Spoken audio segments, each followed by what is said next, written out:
नागपुरात राजभवनात मंत्रिमंडळाचा शपथविधी पार पडला। महायुतीच्या एकूण 39 जणांनी मंत्रिपदाची शपथ घेतली आहे। यामध्ये अनेक तरुण चेहऱ्यांना देखील संधी देण्यात आलेली आहे। नव्या चेहऱ्यांचा मंत्रिमंडळामध्ये समावेश करण्यात आलाय। पाहूयात। नव्या मंत्रिमंडळात 18 नवे चेहरे, अनेकांचा पत्ता कट, नव्यांना संधी।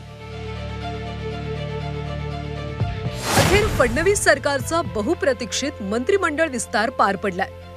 एकूण 39 जणांनी मंत्रिपदाची शपथ घेतली।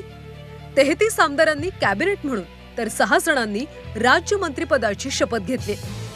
अनेक जुन्या चेहऱ्यांना डच्चू देण्यात आला, तर अनेक नव्या चेहऱ्यांचा मंत्रिमंडळात समावेश करण्यात आला। भाजपकडून मंत्रिमंडळात तब्बल 8 नव्या चेहऱ्यांचा समावेश करण्यात आला। यामध्ये नितेश राणे, शिवेंद्रराजे भोसले, अशोक उईके, संजय सावकारे, आकाश फुंडकर, माधुरी मिसाळ, मेघना बोर्डीकर, पंकज भोयर यांचा समावेश आहे। शिवसेनेकडून एकूण 11 आमदारांनी मंत्रिपदाची शपथ घेतली।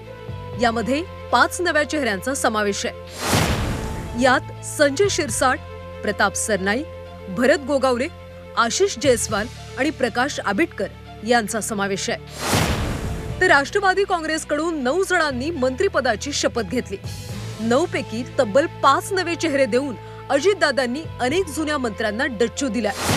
राष्ट्रवादीच्या नव्या चेहऱ्यांमध्ये माणिकराव कोकाटे, नरहरी झिरवाळ, मकरंद पाटील, इंद्रनील नाईक आणि बाबासाहेब पाटील यांचा समावेश आहे। फडणवीस सरकारच्या नव्या मंत्रिमंडळात तब्बल 18 नवे चेहरे असणार आहेत। नव्या सरकारमध्ये नवे चेहरे घेऊन महायुती राज्याचा गाडा हाकणार आहे। खाते वाटपानंतर कुणाला कुठलं खातं मिळतं हे पाहणं महत्त्वाचं आहे। नवे चेहरे नवी दिशा देतील हीच अपेक्षा। ब्युरो रिपोर्ट, झी 24 तास।